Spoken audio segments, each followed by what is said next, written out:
The Nasdaq Tech Index is literally about to do the unthinkable. This right here shows you the top 20 components within the Nasdaq, and just looking at the top 10, it holds 68% of the weight. Literally 10 companies basically dictate where the entire stock market's going to go.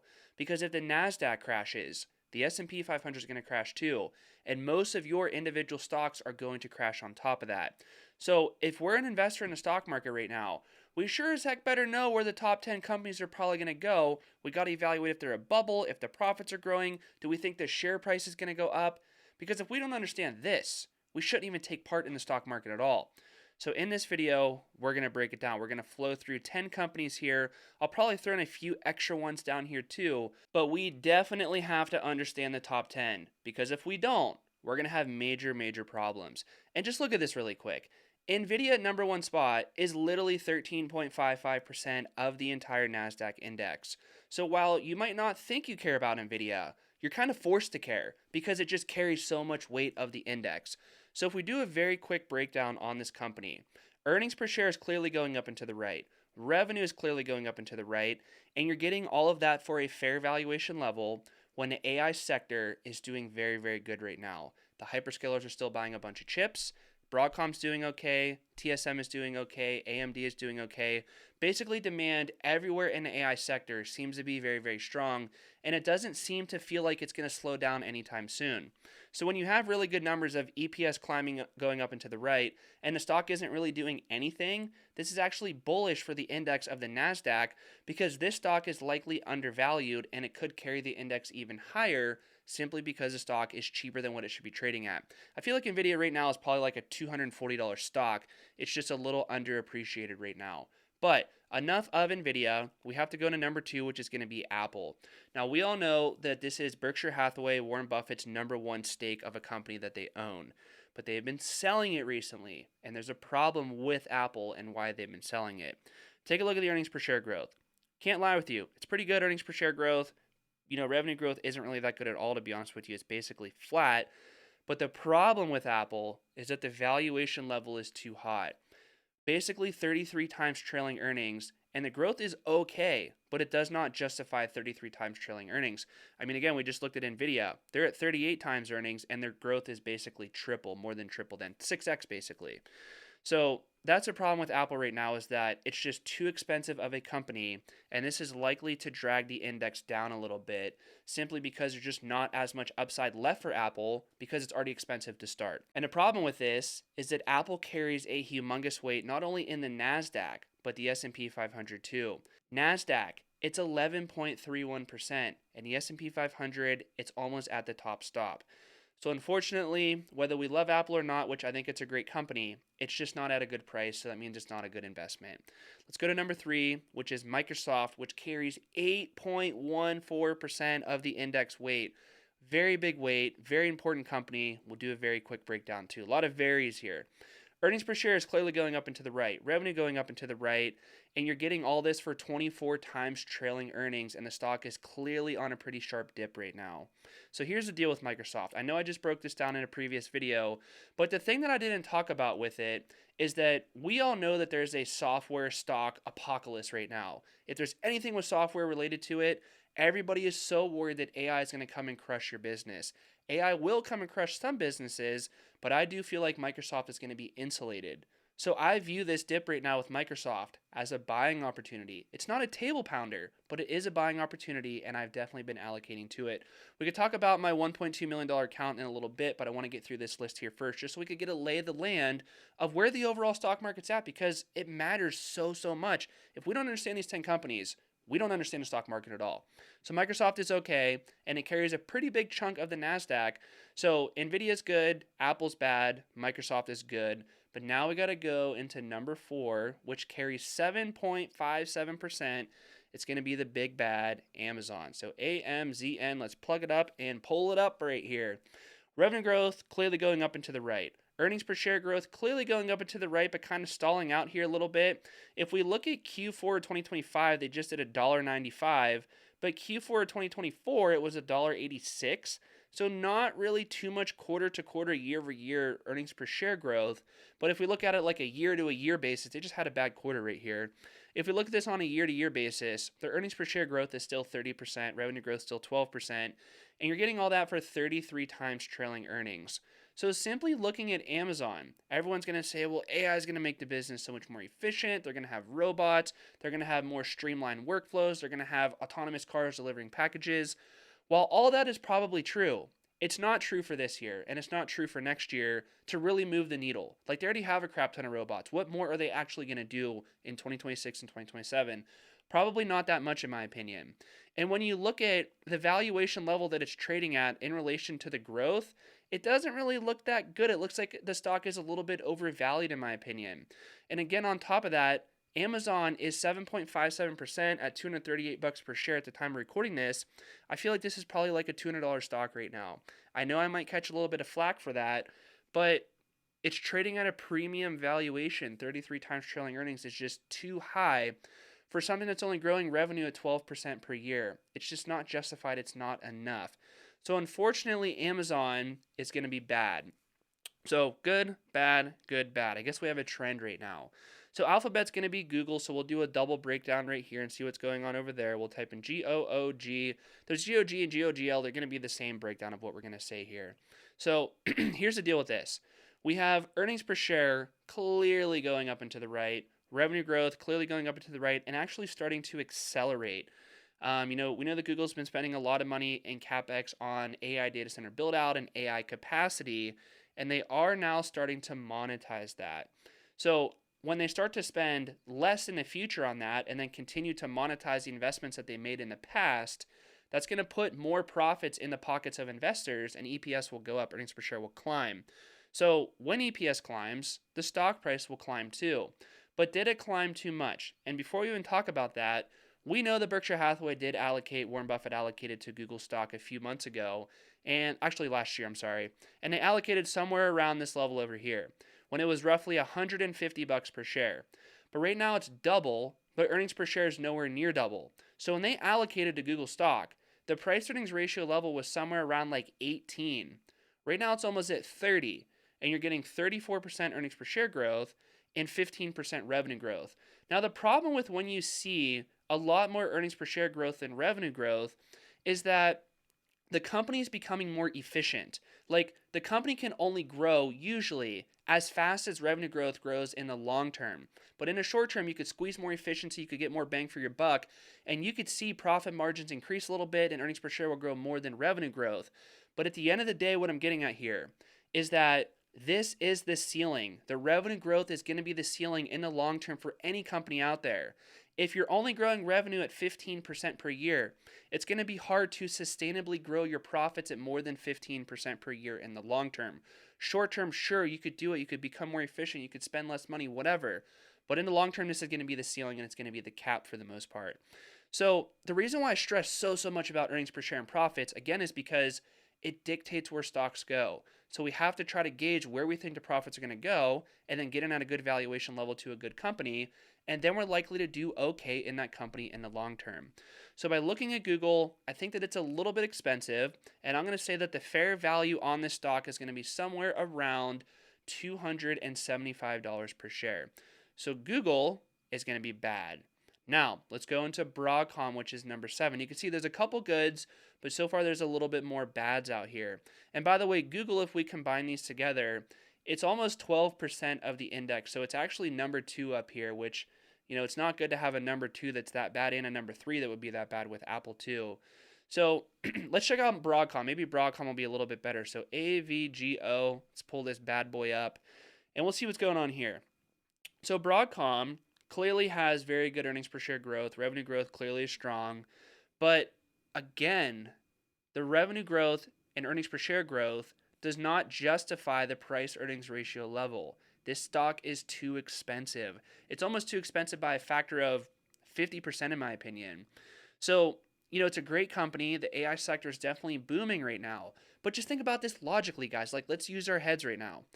Why would you want to pay 51 times trailing earnings, and this is your earnings per share growth and revenue growth? But then if we look at something like NVIDIA, NVDA, they're basically in the same sector for the most part. You're getting it for 38 times trailing earnings with basically double the revenue and earnings per share growth. Why would you want to have Broadcom over Nvidia, in my opinion? I wouldn't. So I wouldn't want to invest in Broadcom. Again, I'm not saying it's a bad company. I am just saying that the valuation level is not good. And I cannot beat this enough in people's heads. A good company does not mean it is a good investment. You have to get a good company at a good price to then make it a good investment. And most of the things that I break down in Discord, geez, 95% of them are going to be a no. But when we do get the yeses, I usually go big and I go hard on them, and it usually works out. Of course, I always keep the ratios in check. Don't get this misconstrued with like, I get reckless. I never get reckless. I always stay disciplined. But, when we find the opportunities, I definitely allocate. So Broadcom, it's a no-go. The valuation level is a little bit too hot. Let's go into Meta, the big bad META. And we did just get some news that they finally started to monetize all this CapEx they've been spending on their AI data centers, and they launched a new AI model that's actually pretty good to compete with Opus and ChatGPT, which is Claude. Claude is Opus, and then ChatGPT, which is OpenAI. So the stock had this little wick up right here. Actually, this is like a 20% move, believe it or not. The stock has been popping higher, and I've been allocating to it through this whole downswing right here. So revenue growth is clearly growing. Earnings per share growth is clearly doing good on the side right here. And at the same time, the stock has really been doing nothing. So just think about this. You're getting this for 21 times trailing earnings, even with this 20% pop that it just did. P/E ratio was actually in the teens a little bit ago. And you have 24% earnings per share growth and 22% revenue growth. So why would you not want to allocate to Meta? They control the ad space. They control attention. They control so much social media attention that if you want to run ads and try to convert someone to your product and make money, this is one of the best places to go, in my opinion. They have Instagram, WhatsApp, Facebook. There's a lot of avenues to monetize through Meta with ads. So Meta, if we take a look at this bad boy, we're at 4.71% for the weight of the Nasdaq, which is pretty high. Definitely not as high as the other things, but Meta gets stamped with a good. So to recap so far, Nvidia is good. I feel like the overall intrinsic value is somewhere around low 200s, we'll say. Apple somewhere around low 200s, we'll say. Definitely overvalued. Microsoft pretty much at intrinsic value. Amazon's a little bit hot. Alphabet's a little bit hot, which is Google. Broadcom's definitely hot. Somewhere around 300 is probably fair value. And Meta, in my opinion, fair value is somewhere north of. It's definitely in the 700s or 800s right now. But let's go into Tesla. Tesla carries the weight of 3.87%. And this is a very interesting one that we haven't talked about in a while on this channel, but we have to do it right now. So here's the deal. Tesla fundamentally looks like crap. It's horrible. It's terrible. The revenue growth, there's really none. The earnings per share growth, it's declining. There's really no earnings per share growth whatsoever. But the stock has been, in the last 5 years, pretty freaking bumpy. Went up a little bit, went down a little bit. But here's the deal with Tesla. This is not a company that you look backwards on and say, fundamentally, I should buy it or not. This is a bet on Elon and looking forward on Optimus and the humanoid robot network. If you think that Optimus is going to scale, which is the humanoid robot, and the self-driving car unit, then you could do okay in Tesla stock. But it is very, very speculative, and it's trading at 209 times trailing earnings. But again, these trailing earnings, it only factors in car sales, energy sales, and then other little things beyond that. But looking forward on the business, the car sales aren't really going to matter going forward. It's going to be the robotaxi network, the autonomous cars. And then 95% of the business, what Elon said it would be in the long term, probably, is going to be Optimus, the humanoid robot network. And that has zero revenue coming out so far. So Tesla is just like an early play that if you want to get in right now and stick around for the volatility, you could do good in the long term, but geez, you got to have at least a 5 to 10 year hold duration on this one to actually let everything get priced into the stock, because we're not going to have humanoid robots walking around mainstream next year. But when the market gets a whiff of that and they realize, hey, everyone's going to want this robot, the stock is probably going to go up quite a bit because investors are going to get excited. So I do have a little bit of exposure to Tesla, but I understand that it's speculative and it's definitely expensive. It's by no means going to wipe me out if I, go to zero in Tesla, which it's probably not going to go to zero. Maybe something happens to Elon or whatever. But Tesla is a very, very, very bad valuation right now. So that one's going to be bad. Now, believe it or not, Walmart gets the 10th spot in the Nasdaq, which is pretty crazy. So if we go plug in Walmart, we're going to be surprised at what we see right here on the valuation level, because Walmart is pretty crazy if you ask me. It's actually a bubble. I'm going to classify Walmart as a bubble, believe it or not. So revenue growth, there's a little bit, but really not much. Earnings per share growth, there's a tiny bit, but not really that much. And we see right here, revenue is 4% up year over year. Earnings per share is 5% up year over year. And you're getting it for 47 times trailing earnings. You just saw the companies that we broke down so far. Does this look legit to want to invest in Walmart, which we don't even know if Amazon's going to crush their business one day? We don't know the dynamic of this business going forward. And it's just, again, a horrible valuation level. I do not want to have any part in Walmart whatsoever. And honestly, I am not even happy that this is part of the Nasdaq index because this is not a tech company in my opinion. And I just don't want to see companies with high valuation levels in the Nasdaq, the indices that I own at the top or towards the top. I mean, it's only 3%, but I don't want to own it. It's too expensive. I don't want it. It's nuts. Like, to be completely honest with you, I feel like the intrinsic value, the fair value of Walmart is somewhere around $40 a share. Like, this should be trading somewhere around like 15 times trailing earnings, not 47. So you do the math right there and figure out how much it should fall. But, you know, this is like a $50, $40, $30 stock. It's nowhere near 120. The play, honestly, is maybe to go sell calls against it if you have them in your portfolio. But again, if you go sell cover calls, that means you have it in your portfolio, the shares. I don't want the shares in my portfolio. So, you know, selling naked calls, I usually never recommend that because it's very risky and your loss could be unlimited. But there could be opportunity there, or there could be opportunities to simply go buy puts on Walmart stock because it's nuts right now. So those are the top 10 companies right there. Let me go through. I'll do AMD really quick because I know a lot of people in the comments always ask for that one. Let's go through AMD and see what's going on there. You know, they're the top competitor with NVIDIA. Revenue growth, clearly starting to explode on the revenue growth. Earnings per share growth is clearly doing very, very good. But 34% year-over-year revenue, 26% year-over-year earnings per share growth. At 58 times trailing earnings. I want someone to tell me in the comment section, how can you justify investing in AMD over NVIDIA? And do not tell me that it's a lower market cap so it has more chance to go higher. That is not how this stuff works. The profits dictate where stocks go in the long term. If you look at this, it's 58 times trailing earnings, guys. And if you look at NVIDIA, so remember, 58 times trailing earnings with 26 and 34 right there. 64 and 65 at 38 times trailing earnings for NVIDIA. There's literally no competition. I'll flip back and forth again. How can you justify, like, I think we could all agree right here. We all agree that NVIDIA is a better company. If we could get gifted one company or the other, which one do we want to just get gifted for free? I definitely want to get gifted NVIDIA. There's more demand for the product. The profit margins are way higher because there's more demand. They could charge a higher premium. And the chips are the best. They're the most efficient energy input versus token output for AI data centers. So why would I want to pay a premium for AMD, which is a less valuable, less quality company over that? I wouldn't want to do it. I like AMD as a company overall, though. I like Lisa Su. I like what they're doing. But NVIDIA is better, and it's trading in a cheaper valuation. So why would I not want to have that? I would.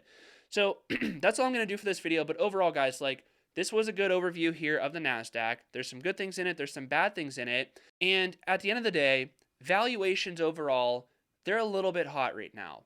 It's not a bubble, and we only went through the top, you know, we'll say 11 companies here. The Nasdaq is not a bubble. This is not like 2000 right now. But it is a little bit expensive. We'll just say roughly 10% overvalued on balance for the entire Nasdaq. But with that being said, being 10% overvalued, there's still a lot of opportunity out there right now. I've been buying shares on companies on this recent dip that we got, selling 2-year portfolio secure puts, and buying 2-year leap call options. And I've been making a killing so far.